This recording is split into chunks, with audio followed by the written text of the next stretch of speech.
Okay, so we just need to wait here for a second while this guy climbs up the ladder, and then we can make our escape. So I think if you move into the light or you try to move too quickly, these guys will spot you. And then it's dead time. So this is a pretty cool section. Oh, okay, if we can... No, no, what are you doing? What are you doing, kid? Just need to... Oh, okay. I was thinking I needed to press B or something, like to grab to get him, but no, you just press down. So that's why he's doing weird things. So this is really pretty. I love the way the lighting works. I like the way the oxygen or the air comes out of the ball. So like with everything else in the game, the mechanics of the, should we call it a ball? Like forget what they're called now. The little diving bell. That's it. Sorry, I guess it's a diving bell. The mechanics of this are pretty simple. I can't do anything with B. Basically, you move around with the analog stick. But then our main thing is that we can bash open doors if we hold down A. Just generally bash stuff if we hold down A and press in a direction. Don't get how it works, but you know, it's cool that it does. God damn, that is pretty.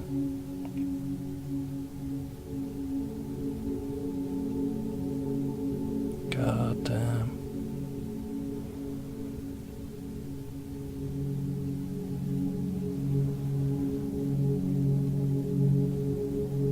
So this is what I like about this game, or part of what I like.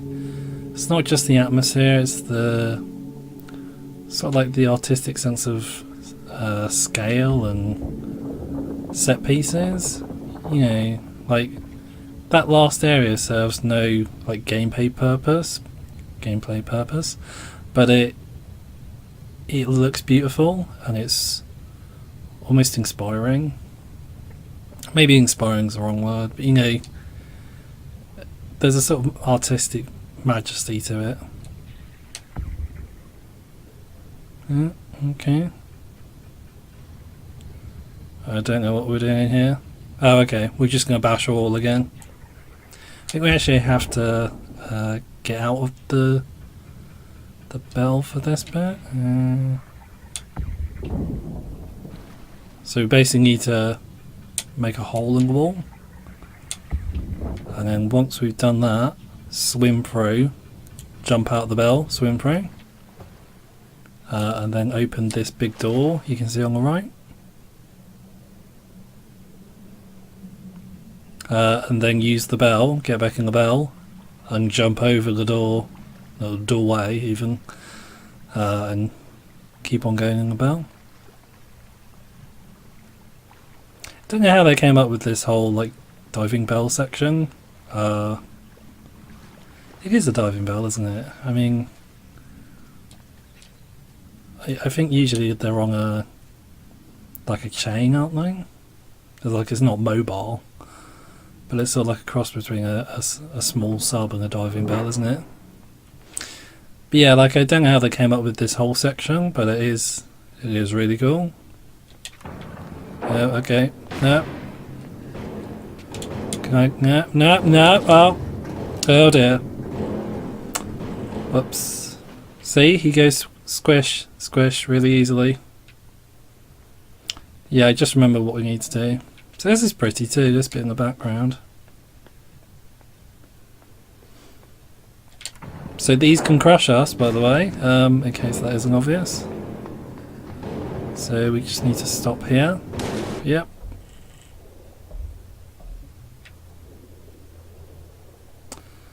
And then come back up. So we do need to go where we were, like where those giant tubes came from. It's just we needed to avoid dying to them before we go there.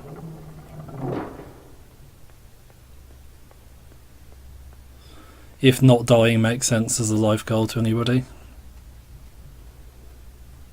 I'm still hazy on it. God, this is pretty too. So this is what I like the game. Even though like it has a dystopian feel, it does do a good job of like having variety in terms of locations. I mean, it is quite a drab palette, but then at the same time, it does have a palette. It's not just one colour.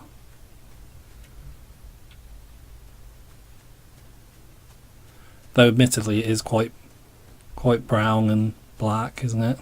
Or grey. So this is new. I think these are new, aren't they? Don't think we've encountered any so far. We use these to get a bit higher. That's basically all they do. You can mess around with them, but there's a few different puzzles where we have to like sort of interconnect them with different bits of the environment, but basically they just go up. That's their thing.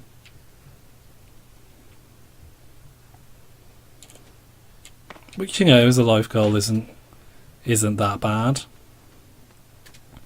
So there we go. And then we jump up here. Oh dear. So this is what I was talking about with the horror elements, like that thing we just saw. That's a scary bad thing that's going to come back a bit later. I mean, not too far later, but you know, like it's coming up. I'm thinking next section actually, maybe. There we go.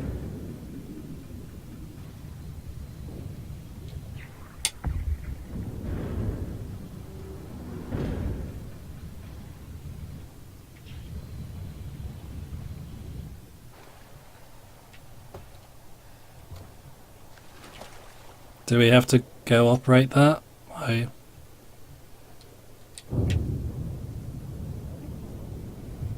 guess so.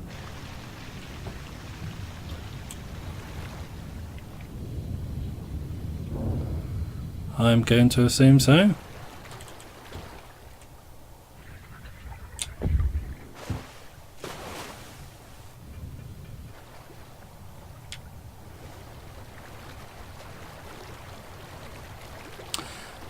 Yeah, I don't know what we're doing.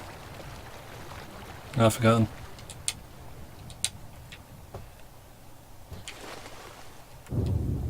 So I imagine we're probably getting, like, we're going to move the diving bell to the right,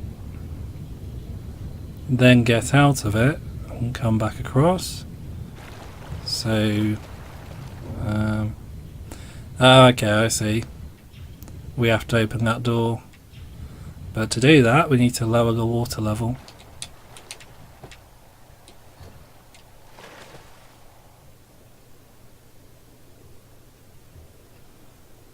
I do need to be careful though, it doesn't have much oxygen.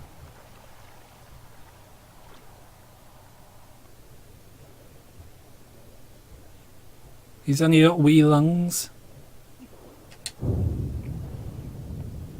And come back up. See, because he can just move through the wreckage or the rubble, whatever this is, which obviously we can't do in the diving bell or the sub or whatever you want to call it.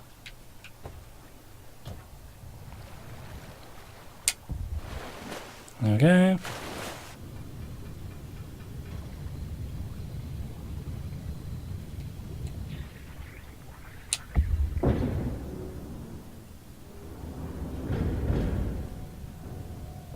So these things don't like light, so as long as we keep the lamp on it, we're okay. If it gets out of the light, I think it will, if it can get on the sub or the diving bell, it'll get us. So we need to keep it in the light.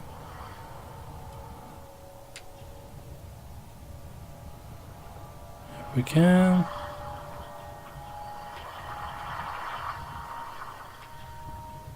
No, we need to force it this way.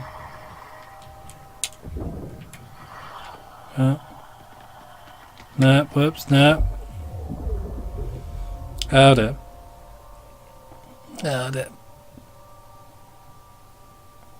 Wasn't my fault. Somebody else.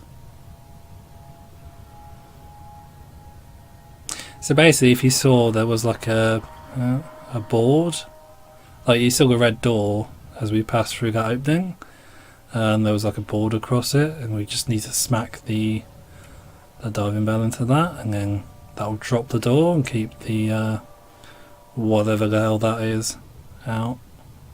But if we can just move the light over there, and that keeps it mostly away from us. Okay. So that's us safe and sound now. I think we just go up here.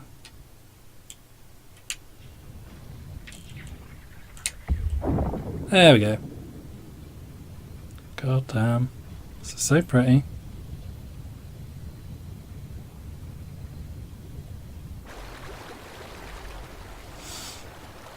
I do like this whole like submarine diving bell section. It's a nice diversion. Nice change of pace for the game. But I guess it doesn't really make sense. I mean, it's not like it's a super complicated game, so the fact it's there is a bit random, but at the same time, like, we don't know anything about the kid. It's just a simple platformer with like a deeper backstory sort of thing, but it is a bit of a random interlude, but it's good. So we're going to need these people. Should probably introduce the puzzle first, once we find it.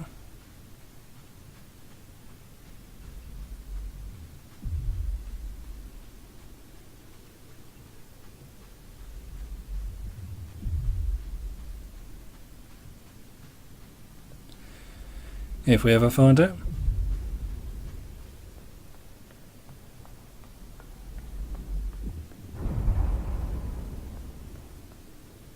Okay, here we go. I need to turn it on first. So we're going out there, and it does look like a lot of fun, with the doors almost blowing off, but we need to open this door first, open that door, and to do that we need to collect as many of these guys as we can. So we'll need one of the mind control helmet things, and we'll need to find a lot more of those guys.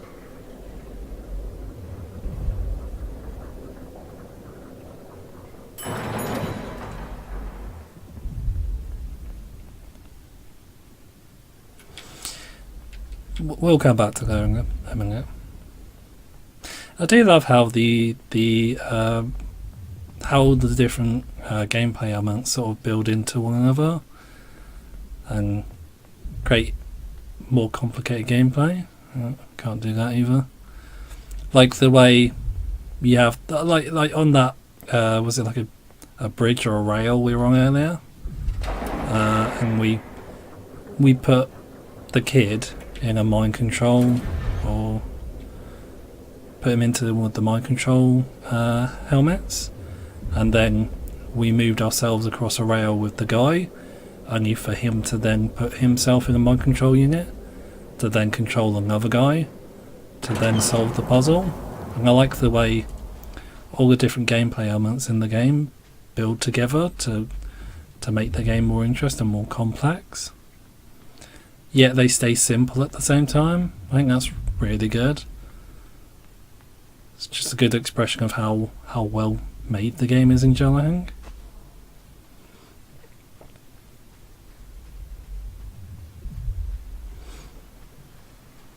Yes, here's a bunch of them.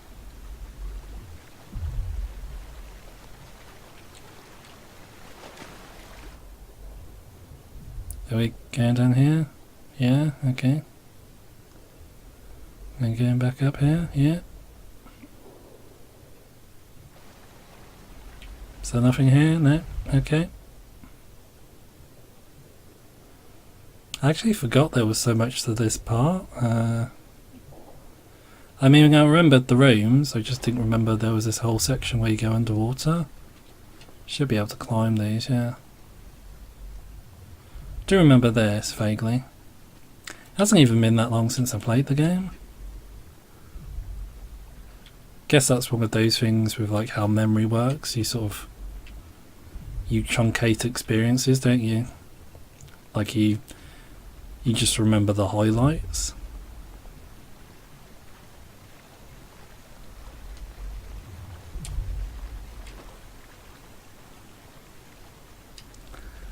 And then we jump into it, and yep. There we go. So, as I say, we need to collect these guys. We're going to use them to open the door, and that allows us to progress.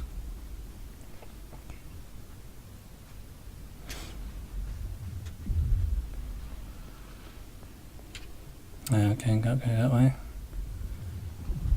Yeah, we'll need to use these guys to throw us up.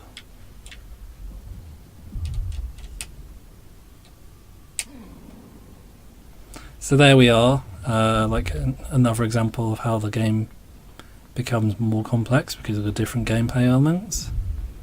Because we have the jump command, and as soon as we like start to mind control a group of people, the jump command we have as just the kid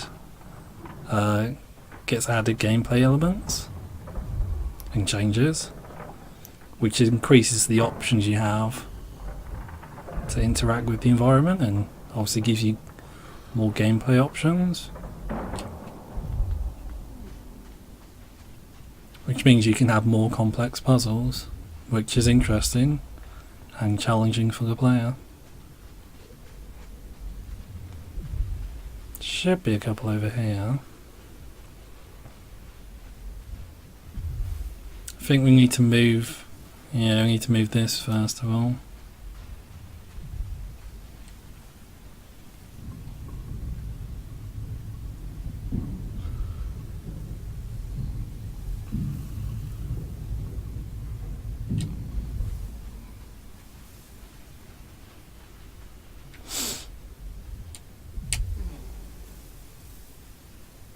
So I think the thing that takes the most time with the game is just not knowing what you do with all the elements. Like, once you know what you're supposed to do with the elements,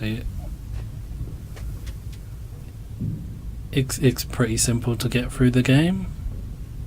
Some elements are trial and error, like, you know, the sections with the dogs I was talking about, or that section with the dogs I was talking about earlier. But then the rest, if you know what you need to do with different items in the environment, then it's pretty easy to get through it pretty quickly.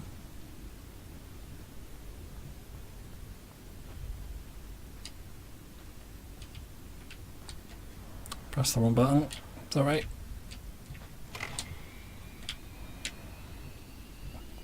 So I think these can kill you if you like stand under them when they go off, or are under them when they go off. Like, you can get squashed. Seem to remember getting squashed. There we go. So that's 3 guys.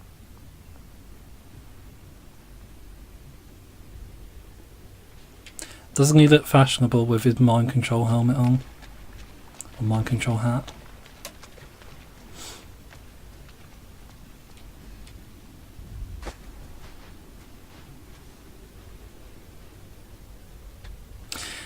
Another thing I really like about this is that, like I was saying, the gameplay is simple, but you can't screw yourself over, sort of thing. Like with these guys, you can't like get one killed by accident. You either fail or you succeed, sort of thing. And if you fail, it just resets you. there's no situation in which you sort of half fail and have to restart of your own accord. There's nothing I can do to like get these guys killed and then find myself in an unwinnable state. Because if I get to an unwinnable state in the game, it's because I've died. Okay. So I need 20 of them overall, which sounds like a lot, but there are a lot of them about. And it's pretty easy to find the numbers we need.